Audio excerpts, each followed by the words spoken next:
Thank you, everyone, for joining. So we're hearing a song in the background, and I just want us to take a moment to listen to it.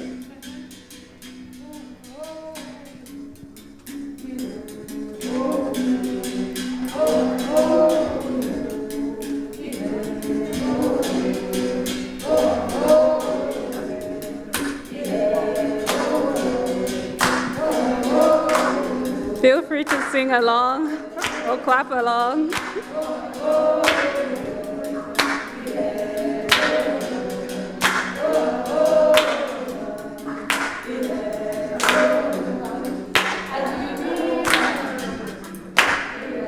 So we're hearing the song of the people we worked with.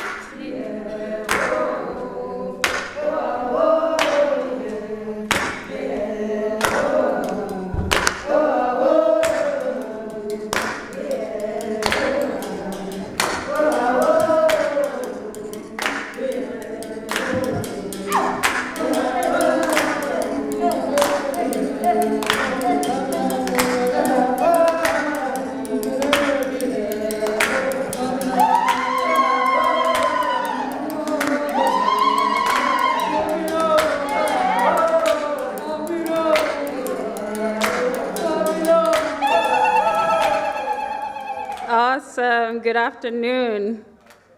I'm Esther Mwema, and we're here to present an amazing project we did last year as Future Money grantees. This project was called Sikhula Sonke, Living Archives of Afrofuturist Village Banking.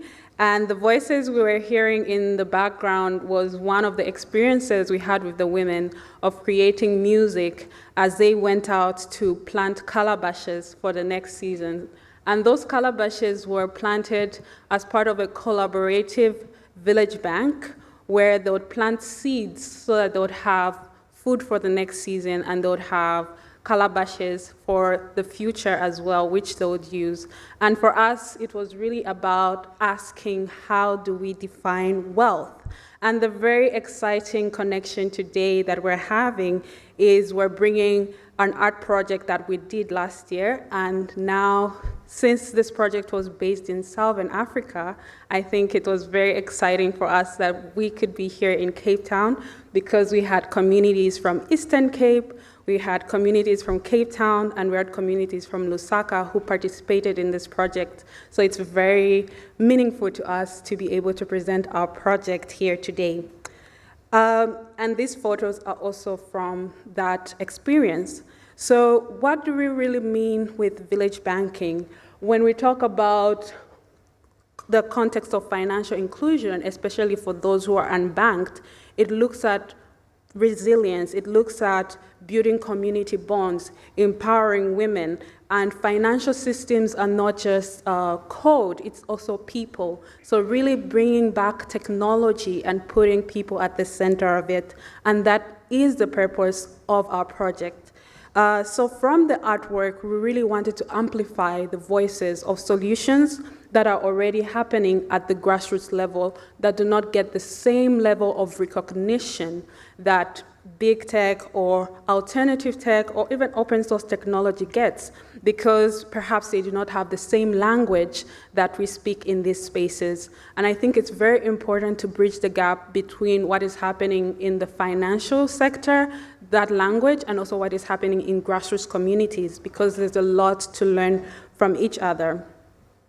And so part of our project was based in 3 contexts: urban, peri-urban, township, and rural communities. So Lusaka, Zambia, Khayelitsha, and Kamahuk in South Africa. So 2 countries were represented, and really the artwork that we created that you saw earlier is being moved forward today with these communities meeting for the first time at the Interledger Summit this year, and sharing this knowledge of their own practices in a way that we'll be able to learn from and also adapt. What we also wanted to emphasize and what we really found amazing was that these collectives are led by women who are outside of the purview of patriarchal systems, because it is done collectively even by women who do not have full-time jobs or women who are in rural communities. So it's really about thinking of financial inclusion from a sense of autonomy, dignity, and also a sense of creating your own future from your own localized context, and also showing that this goes beyond dollars and cents. It's not just about money. And so today we have our guests who were part of this project, who were part of the Sikhula Sonke Living Archives for Afrofuturist Village Banking. And they're seated here today. If we can give them a warm welcome. So I'll start with my collaborator, John Adam Chen. He is a strategic communication specialist with a background in social impact, storytelling, and African development. And John Adam was the one who was leading in archiving and making sure that the stories we got from the grassroots are well documented and put on the stage. And we also have Prudence Chilufya, who is a lecturer at Zikas University in the School of Computing, Technology, and Applied Sciences. She lectures in courses of software engineering, artificial intelligence, IoT, and software research. And something that's really cool is she wrote a paper and has also been experimenting about putting village banking on blockchain. So it's really good to see the intersection happening between grassroots practices and the technology we see today. We have Unati Pukwama, who is an entrepreneur, event host, and a speaker. She's passionate about programs that empower society, particularly women. She is the leader of society and a chief executive officer of Imizamo, Yomfazi, Stockville, and Barrier Society. And we are really graced to have our translator, Olona Tando, who is a master's candidate specializing in African languages. She's passionate about promoting isiXhosa and its cultural richness, especially among non-native speakers who are eager to learn the language. So hook up if you want to learn isiXhosa, she's right there. Awesome. And so this was just a brief introduction into our project. So now we're going to go into the panel, because for us as collaborators, the most important thing is getting the people who are doing the work into the room, and also giving validity to knowledge that is not necessarily acknowledged in the mainstream, and giving its place in a place like this where we're talking about technology, but also reminding us that it's really about the people, it's really about those who've been excluded, and it's really about building a new society where financial inclusion is not just an add-on, but is actually a way of life. So thank you so much, and we look forward to the panel. John Adam. Thank you, everybody, and really appreciate you coming here and hearing our stories today. It's very exciting to see all of these faces and to share the work that we were working on last year. I'll start by greeting. So, hi, everybody. Mwema Ninonke, Salbona, Khoyadag, and Mulishani, Dumelang. So, yeah, as Esther mentioned, the project for us started last year when we got an amazing opportunity to work as artists with the Future Money project supported by Interledger. And when we saw the brief, the idea of future money, we immediately thought about, like, what are the financial systems that exist on the ground and that are very forward-looking in many ways, but they might not get the recognition as open payment systems and as forms of financial inclusion. But, you know, it's sort of like, it was sort of conceptual in the beginning, but yeah, come join us, please. Yeah, but what we tried to focus on with our project was the stories of people who are actually part of these schemes. So you might hear some terms today that might be used interchangeably, Stockfells, or also village banking. Stockfells is more the South African term. Village banking is used more commonly in Zambia. But they kind of refer to a similar process where people who already have trust in their communities and know each other, they agree to meet at regular intervals and to save at regular intervals. And what that allows people to do is to sort of save with intention.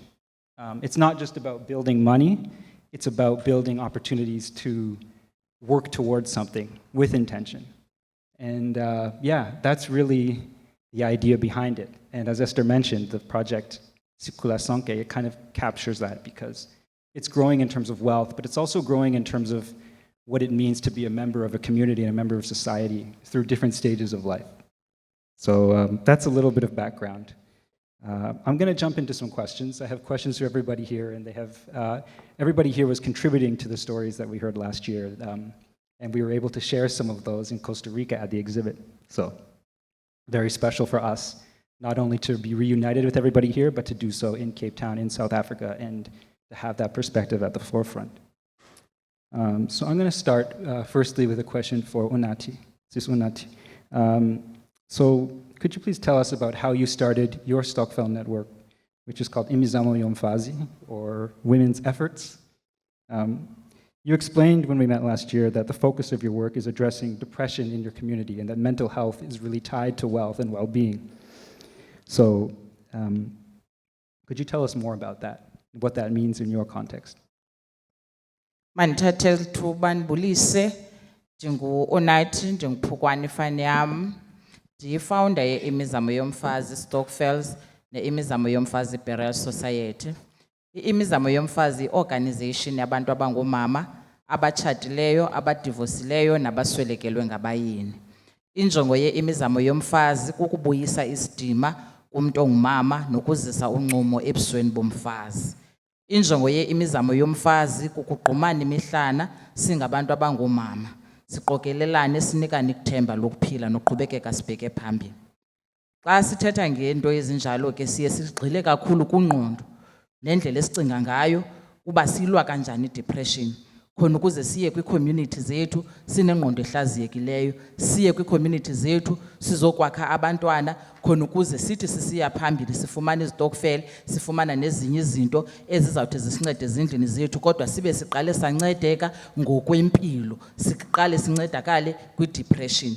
Ukuyinqoba ubheka phambili sizokwazi uba sikhulise abantwana kumakhaya afudumeleyo, sizokwazi ukuthi sifumane ezinye izinto kwizitokfela but sibe siphilile thina ngokwasengqondweni. So injongo ye-Imizamo Yomfazi kubuyisa isidima somfazi nokuhlaziya umuntu ongumama nokumnikeza ithemba lokuphila. Injongo ye-Imizamo Yomfazi leyo. Igama lakhe ngu-Unathi Bukwana. She is a founder of Women's Effort. What they do is that they give comfort to each other as women in the community. By doing so, before you join their Stokvel, you have to go to psychology or therapy to be trained in your brain. Why is that? She says that her goal is to help other women because women go through a lot because of unemployment, bullying, and these divorces. And sometimes their children, they go through or they use drugs. So she empowers, or Stokvel empowers each other, and they cover each other to carry on. Thank you so much. Yes, and thank you for sharing that. I have a question for Prudence. You're also part of village banking in a different way. You've written a research paper that connects village banking, or Stokvels, to blockchain technology, and we were very curious if you could share more about how village banking is integrated with technology and how it could be more integrated going forward with technology. Thank you very much. Good afternoon, everyone. Village banking in my country, in Zambia, basically it started as a way of empowering women, and most of the people that are doing it are women, but now we see a good number of men that have come on board as well. So over the years, it has faced a lot of challenges, such as trust, monitoring the collections of the money, distributions of the same monies, because just like Unati's group, these are women that are meeting once every month, and they bring monies together. Nobody keeps this money. It has to be borrowed by everybody, and so it goes the very day. So an interest has been attached to it, And once you get the money, the following month, you're expected to start bringing it back.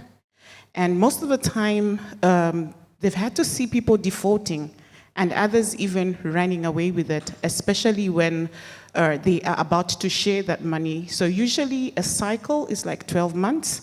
And so in the 12 months, the money grows because it's never kept by any person. It's being borrowed all the time.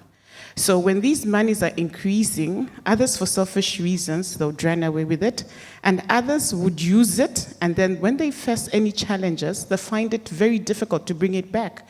And so issues have risen whereby members in a group have had to go to the police, they've had to go to court. A lot of issues to do with, they now become cases. From a group that was trying to empower each other, it now becomes a court case. So I tried to do a study, as John explained. I'm a researcher, I'm a lecturer, and I have been in one of these groups. So, and I've also been duped before, like 3 times. So I had to learn the art. And being an IT person, I started looking at technology of how we could marry tech into village banking to curb some of these issues, especially that it's done manually, where monies have to be brought together. And so I thought, okay, what if we could maybe bring in technology? And so having done a research, I came across the blockchain technology. I looked at how blockchain works, and seeing these challenges that the village banking groups face, I thought marrying blockchain technology into village banking would help curb some of these issues. Because when we look at, for example, as you can see on the screen right now, what are being called opportunities from blockchain, I did a survey and I looked at 3 groups of people, from low earning income to middle earning and to very high earning personalities.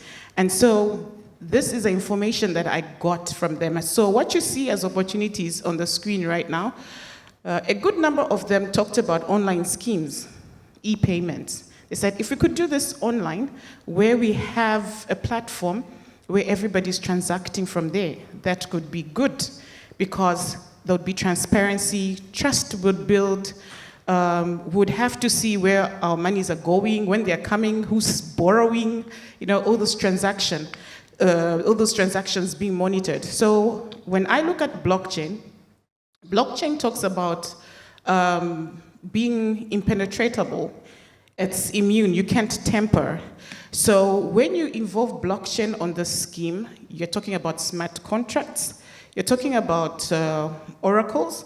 Smart contracts, by the way, these are just executable codes. You're talking about oracles, which are data fit or data flows of how data flows into the blockchain. So we're also talking about permissioned, blockchains as well as permissionless blockchains. So these, some are private, others are open. And so seeing village banking is a peer-to-peer kind of empowerment, scheme that takes place.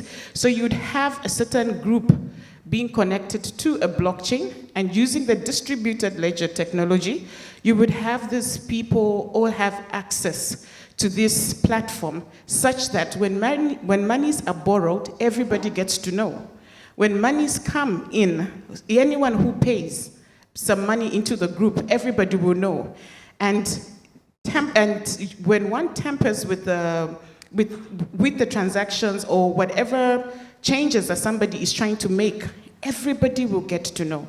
So I thought blockchain coming on board would help mitigate some of these challenges, because everybody would be in the know. They would build trust, there would be transparency, and above all, you cannot really change what once a transaction has happened, you can't tamper with it. And so because of that, you see that resilience, security, all that is going to be provided, and I think that makes it much more safer for people to trust it. Because at the rate it goes in my country, people do not trust it that much. Thank you so much. Yeah, no, it's super interesting work and really excited to see how this work develops as well going forward. I want to go back to Sister Kume, Unati. So you're born and raised and you currently live in the Eastern Cape, where cultural traditions are very, very important. Some of the people in this room may have never been to the Eastern Cape, and we're wondering if you could explain how Stokvels especially support people at different important points in their life, during ceremonies and events. How does that connect to the work that you do?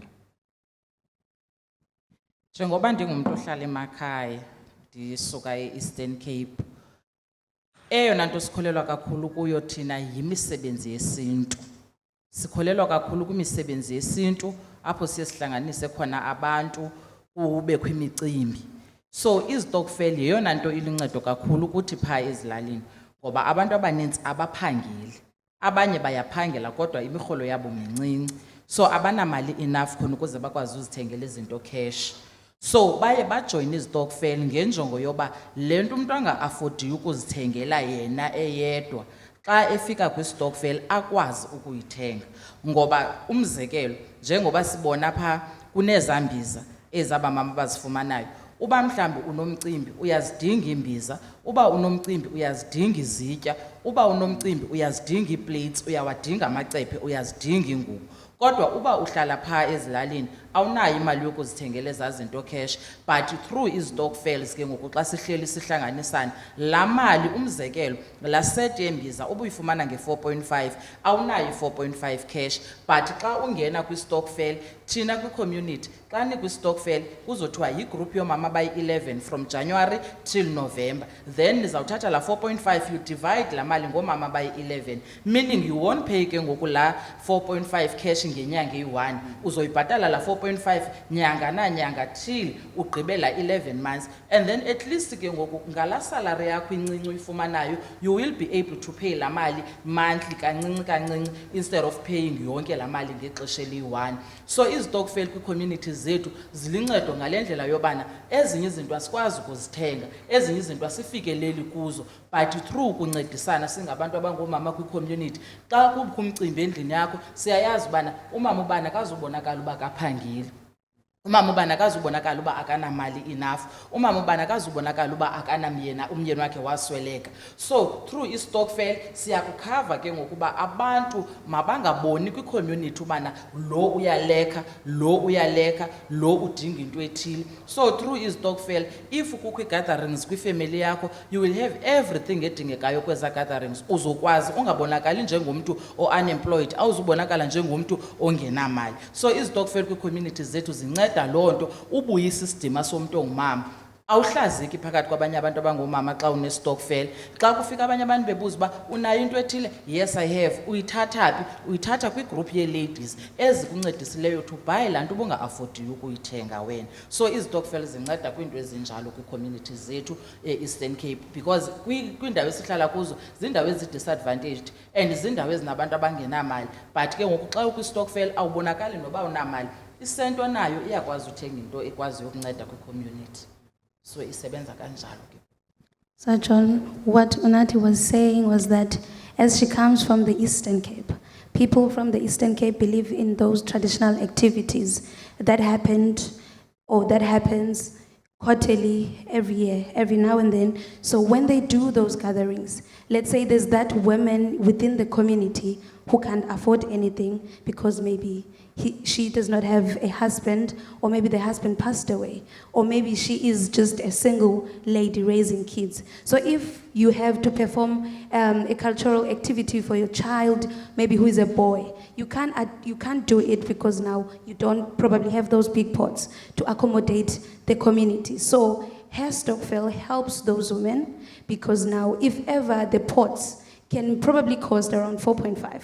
That amount is not skewed by you, but can be divided amongst those 11 women in the Stokvel. So by that way, they are covering each other's backs, making living in the rural areas so convenient for people who are employed and people who really do not fit in the medium capacity of money.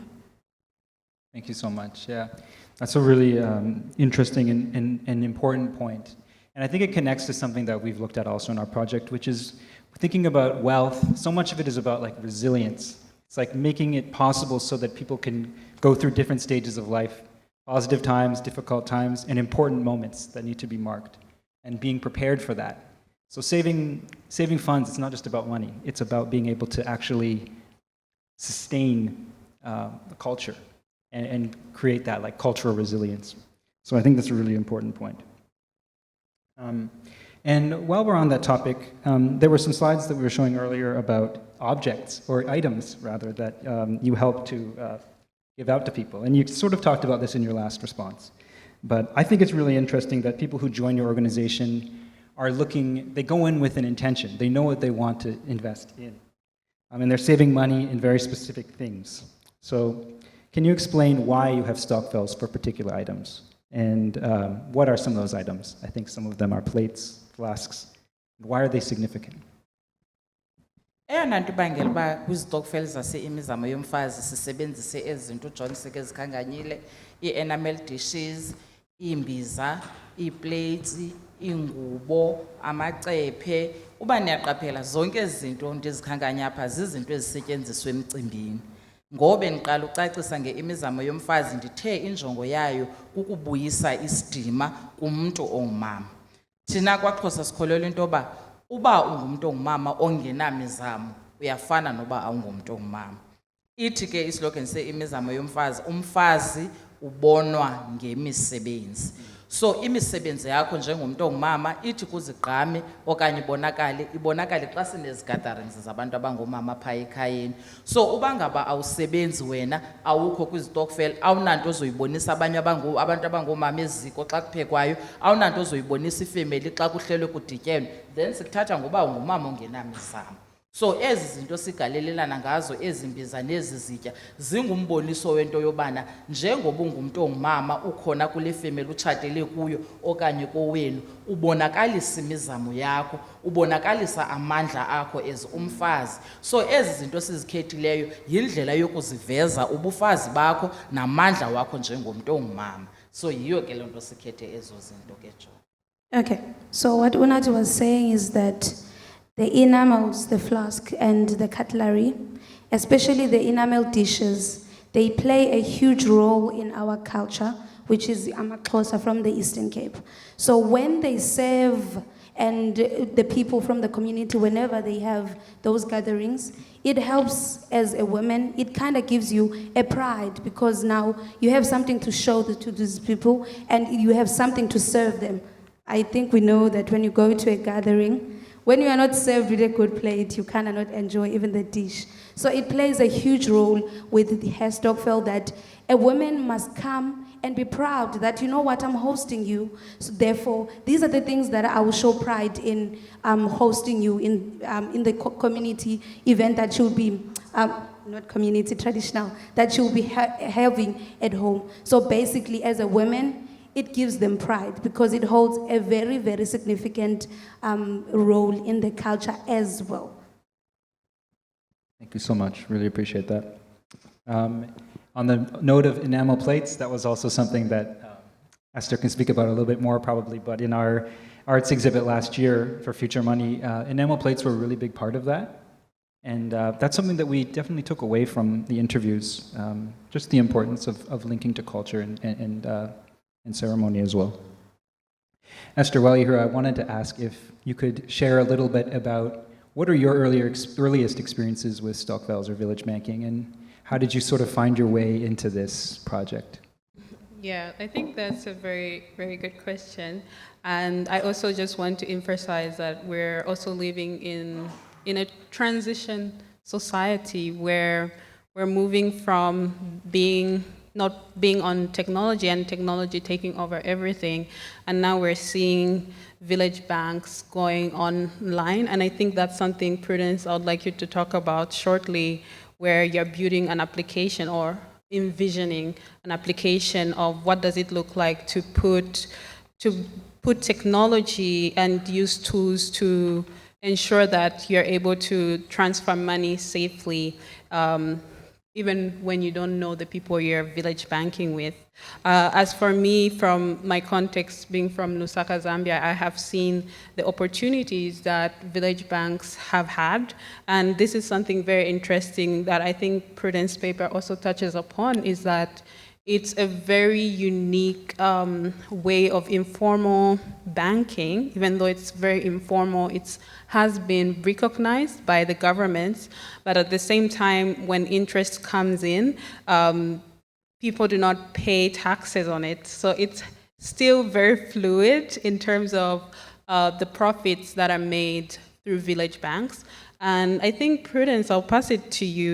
You were trying to prototype a tool where you could put village banking on an application. And you're also trying to see how this could work with different village banking communities you're working with. Could you share more about that? Okay, thank you. So in my country, Zambia, the concept has really grown such that in certain provinces, you would find that you would have like over 1,000 groups.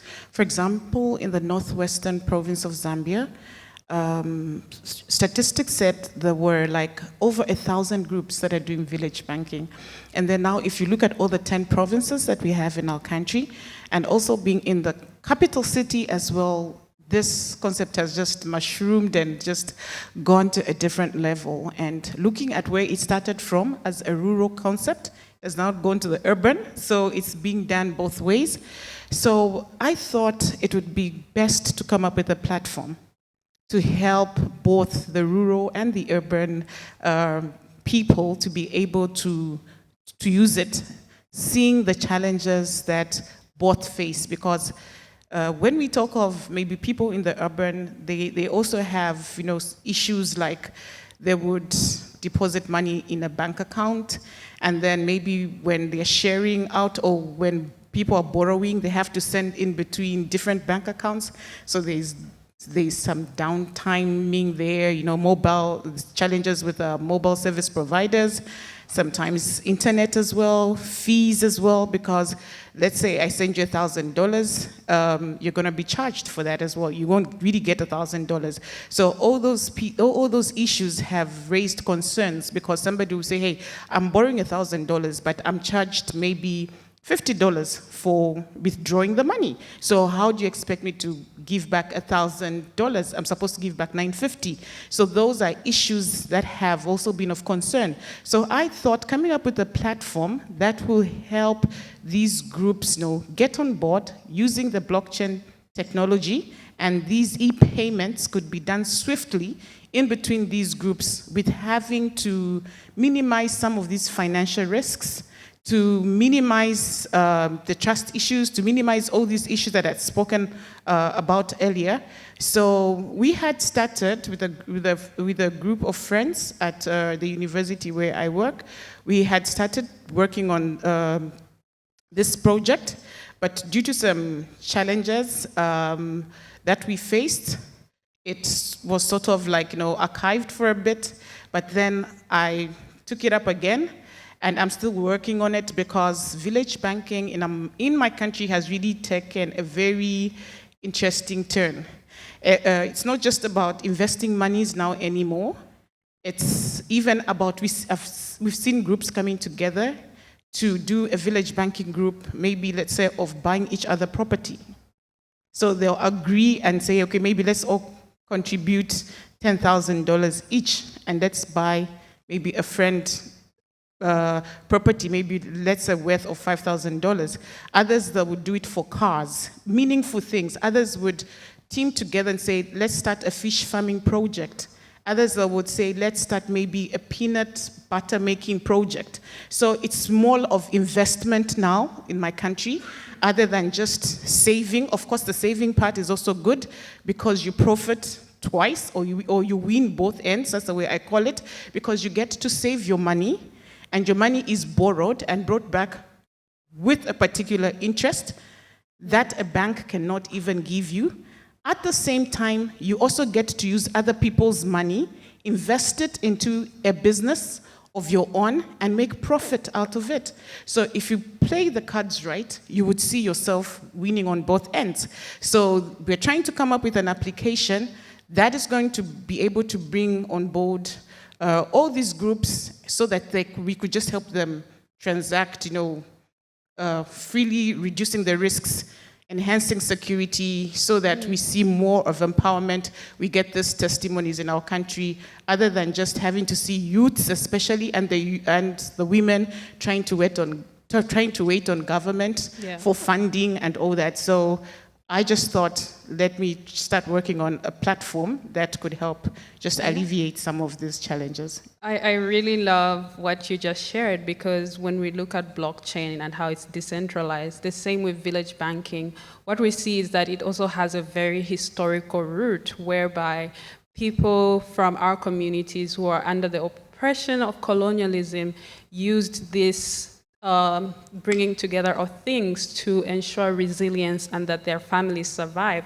So this is a culture that has survived through history and is still changing. And I think bringing it to light and applying it to technology will be really empowering, but also a way to show that we have had a decentralized way of banking, a way that includes financial well-being, without it being about individual benefits. And I'll bring it back to you, John Adam, because you wanted to include stories from Khayelitsha, a township. And so we had stories from Lusaka, where I'm from Eastern Cape. So what was your tie to South Africa, and why did you want to include this specific township? Yeah, thank you, Esther, and thank you, everybody, for sharing all of that. Yeah, as you can probably hear from my accent, I'm not South African. I was born and raised in Canada, but I had an opportunity to go to South Africa for the first time as a teenager on an exchange program, and I lived in Khayelitsha for 3 months, which is a township. It's the largest township in Cape Town. Stayed with a family there and lived with other South Africans over that period, and had such an amazing experience being able to meet people from all around Khayelitsha, understand what their lives are like on a daily basis. And that's inspired me throughout my life in various ways, both in studies and professionally. And I enjoy learning the language a lot. So yeah, I think something that really stood out to me in terms of Khayelitsha is just this emphasis on community, the way that people care for one another, and the way that community bonds are formed and sustained over time. It's unlikely that people who live there are going to be alone for a very long time. People live close together, they spend time together, they know each other's families for generations in many cases. And I think that Stokvels or village banking is really an example of that. Like people taking care of one another, understanding that prosperity or wealth, doing well, it's linked, it's tied. And it's based on also rites of passage or significant moments in people's life from birth all the way to the end of their life. It's like important moments, being able to actually be present and support people through these important points in their life. So those are some of the things that I took away from my experience in South Africa and that always stay with me. And that was sort of an inspiration for us, I think, in terms of how we wanted to go about asking the questions and giving people an opportunity to share their stories. Yeah. We don't have a ton of time left. I would love to be able to see if anybody has any questions in the audience. We have amazing speakers here who have so much knowledge and are doing so much work. So anybody has a question, please raise their hand, and definitely. Yeah, I think we can take 1 or 2 questions. Yeah.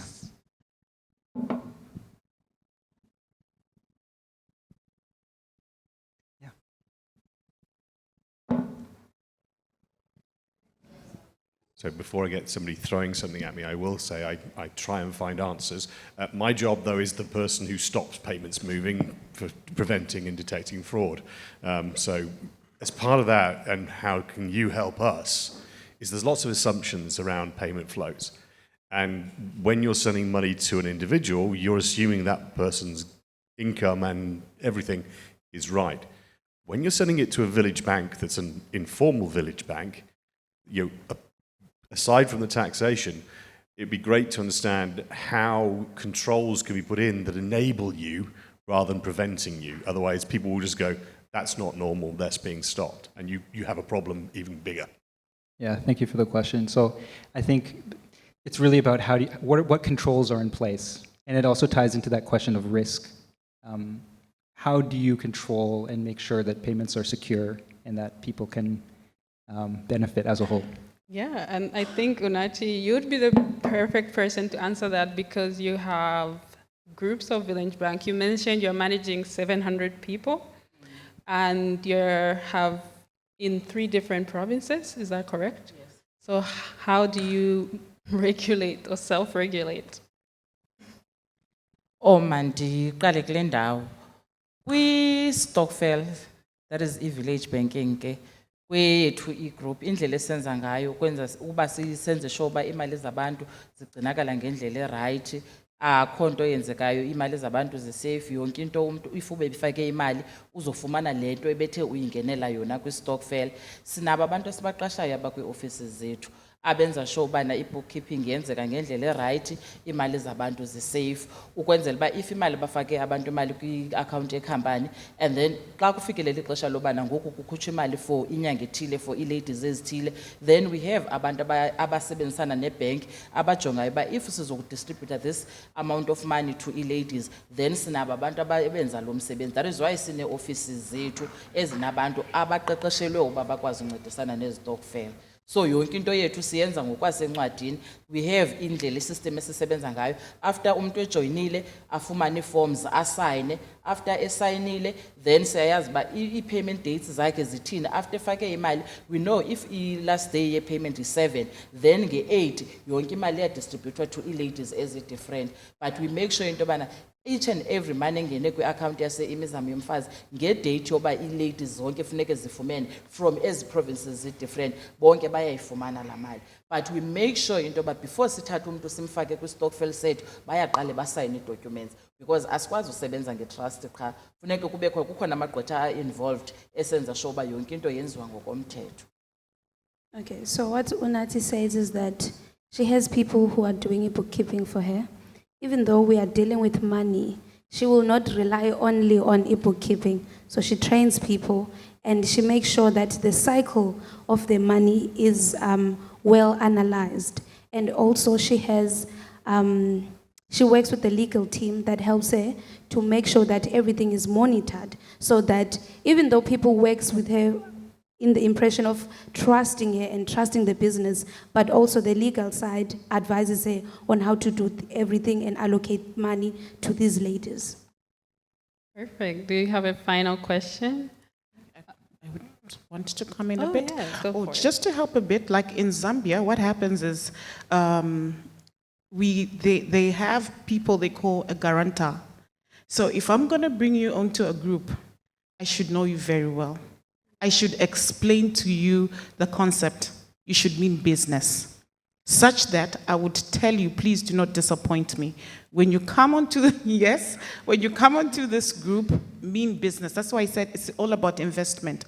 So what happens is that I would bring you to a group and I would be your guarantor.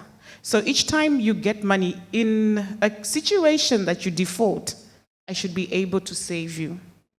So sometimes it's done right, sometimes it's done wrong because you may take me for granted and put me in problems. So those are some of the things that we've had to experience. In other groups, they would want surety. They would ask you to, like if you borrow a certain amount of money and they know the risk is high, they'll ask for a surety. Maybe they would say, can you give us papers, a title deed of your land, or your car, something they know that when they hold on to, peradventure you don't pay, they're going to sell your car or they're going to sell your land. So those those ways have sort of minimized, the risks, and at least they know they've got something to fall onto. But if at all it really fails, this is the legal system that Unati is also talking about. You find people going to court, involving the police and all that, but really the fraud aspect is usually looked into, and most of the time surety especially, or a guarantor. So if you say you're going to be a guarantor to somebody else, be ready for the consequences. Yeah, that's how it's done. Thank you. Sure, thank you so much. Are there any other questions? I do have one. We're pretty much at the end of our time here, unfortunately, but we would love to know how people can support your work, to learn more about your work that you do. So we would really like to hear from both of you on that. Thank you. Oh, indlela abantu abanosixhasa ngayo kulo msebenzi siwenzayo wase imizamo yomfazi. Ukuba bangasincedisa okokuqala kwii-events zethu. Thina njengoba sisithi injongo yethu kufight i-depression, each and every month banee-events kwi-different provinces. Imizamo yomfazi this year ina 780 something, I think it's 82 or 84 ladies ezikhoyo currently egroupini, and siyathatha already for 2025.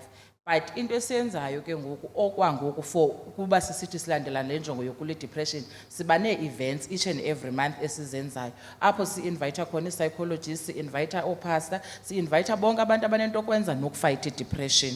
So xa sisenza i-event siye sibe nezinto esithi sizidinge khona ukuze i-event iqhubekeke ibheke phambili. Mhlawumbi izinto ezinjengoba kuhayarishwa ivenue, kuthiwe make sure uba abantu batyile kwi-event, ubhatale i-guest speakers, yonke laa nto. So zii-challenges esithi sizifumane. And nanjengoko sisitsho sisithi injongo ye-imizamo yomfazi kukula i-depression. Thina njengoba mna ndiyifounder yase-imizamo yomfazi, ndidinga abantu abazawuba khona kwi-office for ukwenza i-counselling. Aba bantu bathi thina we have this problem, but asi-afford yobhatala i-psychologist. So because sisebenza ngabantu thina abasuka kwiindawo ezabantu abangaphangeliyo abangenamali. So siye sibe nale challenge yoba abantu kwi-community zethu they don't have money uba bayobhatala aba bantu i-therapist yonke laa nto. So beza kum for uzofumana uncedo, but ndibe mna ndingekho well trained for ubana ndibacebise kwindlela yokulwa i-depression. So uncedo esilidingayo loloba if we can have abantu abanokwazi ukusincedisa khona ukuze sikwazi uba sibe nabo abantu abazawukwenza i-one-on-one counselling sessions for aba mama banengxaki yokulwa i-depression. And nangoku i-event yethu elandelayo inge-9 kaNovemba izawube iseJoburg. So siye sibe nee-challenges zokuba nje uba senze i-event ibe yimpumelelo iqhubekeke ibheke phambili. Nazo ke izinto esiye sithi sidinga uncedo kuzo. Okay, so Unati was saying the way that you guys can support imizamo yethu is by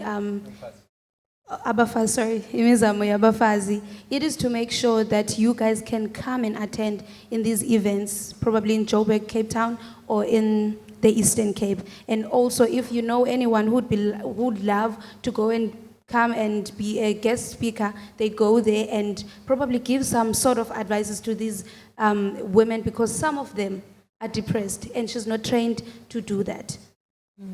Brilliant. Okay. Well, with me, I have a team that I'm working with in my country. And so, we're welcoming most of the people that are maybe tech-based or even non-tech-based. And we're looking for resources as well, so people that are interested in this venture, because we've seen that the rewards are huge, the rewards are great. I'm a beneficiary of the same, so that's why I'm promoting it, because I have seen it work for me. Apart from being an academician, a software engineer, the other things I do is farming. I'm interested in farming and real estate. So much of my participation in village banking groups has been to invest. I've been buying land, property, and all that, and I'm seeing the rewards because land is non-wasting. So every year is adding value. So we're calling on all stakeholders that are interested or that would be interested. We are willing to share, and we're just willing to work with anyone on this project. Thank you. Thank you, and we're wrapping up, so you can follow our work on Future Money awardees on the Interledger website. Thank you so much for your attention and for taking time. Thank you.